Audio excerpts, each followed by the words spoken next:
അസ്സലാമു അലൈക്കും വറഹ്മത്തുള്ളാഹി വബറകാതുഹു. ഇന്നത്തെ വിഷയം പള്ള കാണൽ. ഈ പള്ള കാണാൻ പോക്ക് എന്ന പേരിൽ ഗർഭിണികളെ കാണാൻ പോകുന്ന ഒരു ആചാരം നിലവിലുണ്ടല്ലോ. ഇതിൻ്റെ മതവിധി എന്താണ് എന്നതാണ്.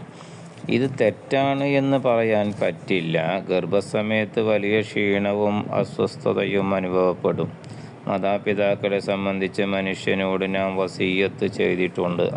തൻ്റെ മാതാവ് മേൽക്കുമേൽ ക്ഷീണത്തോടെയാണ് അവനെ ഗർഭം ചുമക്കുന്നത്. സൂറത്തുൽ ലുഖ്മാൻ 14.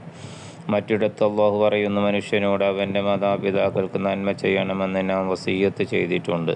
അവൻ്റെ മാതാവ് വിഷമത്തോടെ അവനെ ഗർഭം ചുമക്കുകയും പ്രയാസത്തോടെ തന്നെ അവനെ പ്രസവിക്കുകയും ചെയ്തു. സൂറത്ത് അഹ്ഖാഫ് 15.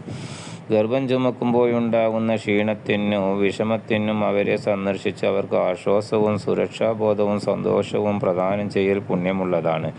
ഇതിന് പ്രേരണ നൽകുന്ന ഒരു ഹദീസ് കാണുക. ഇമ്രാൻ ബിൻ ഹുസൈൻ റളിയല്ലാഹു അൻഹു നിവേദനം ചെയ്ത ജുഹൈന ഗോത്രത്തിൽപ്പെട്ട ഒരു സ്ത്രീ വ്യഭിചരിച്ചു ഗർഭിണിയായി നബി സല്ലല്ലാഹു അലൈഹി വസല്ലമയുടെ സമീപത്ത് വന്ന്, അല്ലാഹുവിൻ്റെ ദൂതരെ, ഞാൻ ശിക്ഷക്കർഹതപ്പെട്ടവളാണ്. എൻ്റെ മേലുള്ള ആ ശിക്ഷ തങ്ങൾ നടപ്പിലാക്കിയാലും എന്ന് പറഞ്ഞു. നബി സല്ലല്ലാഹു അലൈഹി വസല്ലം അവളുടെ രക്ഷിതാവിനെ വിളിച്ച് പറഞ്ഞു, നീ ഇവളോട് നന്മ ചെയ്തിരിക്കണം. അവൾ പ്രസവിച്ചാൽ അവളെ ഇങ്ങോട്ട് കൊണ്ടുവരണം. അതനുസരിച്ച് അവളെയും കൂട്ടി വന്നപ്പോൾ പ്രവാചകൻ്റെ ആജ്ഞപ്രകാരം അവരുടെ ശരീരത്തിലെ വസ്ത്രങ്ങൾ കെട്ടി അവളെ കല്ലെറിയപ്പെട്ടു. ശേഷം നബി സല്ലല്ലാഹു അലൈഹി വസല്ലം അവൾക്ക് വേണ്ടി മയ്യത്ത് നിസ്കരിച്ചു എന്നുണ്ട്. ഈ സംഭവത്തിൽ വ്യഭിചാരത്തിലൂടെ ഗർഭിണിയായവൾക്ക് പോലും ആ സമയത്ത് നന്മ ചെയ്യാൻ നബി സല്ലല്ലാഹു അലൈഹി വസല്ലം കൽപ്പിക്കുകയാണ്.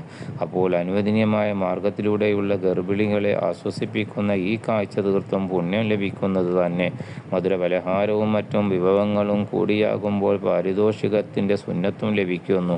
പള്ള കാണുക എന്നത് സാങ്കേതികമായി പറയുന്നതാണ്. ഗർഭിണിയെ സന്തോഷിപ്പിക്കുകയാണല്ലോ ലക്ഷ്യം. മാത്രമല്ല, ഈ കാഴ്ചയിലൂടെ കുടുംബബന്ധം ചേർക്കുക എന്ന പുണ്യവും ലഭിക്കുന്നു. കുടുംബബന്ധം മുറിക്കുന്നവർക്കെതിരെ ഖുർആൻ പല സ്ഥലത്തും താക്കീത് നൽകിയിട്ടുണ്ട്. കുടുംബബന്ധം ചേർക്കാൻ പ്രേരിപ്പിക്കുന്ന ധാരാളം ഹദീസുകൾ കാണാം. ഒരു ഹദീസിലുണ്ട്, നബി സല്ലല്ലാഹു അലൈഹി വസല്ലം വഴിയിലൂടെ നടന്നു നീങ്ങുമ്പോൾ ഒരു ഗ്രാമീണൻ വന്ന് ചോദിച്ചു, എൻ്റെ എന്നെ സ്വർഗത്തിൽ പ്രവേശിക്കുകയും നരകത്തിൽ നിന്ന് അകറ്റുകയും ചെയ്യുന്ന കാര്യങ്ങൾ പറഞ്ഞു തന്നാലും? നബി സല്ലല്ലാഹു അലൈഹി വസല്ലം പറഞ്ഞു, നീ അല്ലാഹുവിനെ ആരാധിക്കുക, അവനോട് യാതൊന്നിനെയും പങ്കു ചേർക്കാതിരിക്കുക, നിസ്കാരം നിർവഹിക്കുക, സക്കാത്ത് കൊടുക്കുക, കുടുംബബന്ധം പുലർത്തുകയും ചെയ്യുക എന്ന് ബുഖാരിയിൽ 230 അപ്പോൾ കാര്യങ്ങൾ മനസ്സിലാക്കി വേണ്ടതുപോലെ അമൽ ചെയ്യാൻ അല്ലാഹു തൗഫീഖ് നൽകി അനുഗ്രഹിക്കട്ടെ. ആമീൻ. അസ്സലാമു അലൈക്കും വറഹ്മത്തുള്ളാഹി വബറകാതുഹു.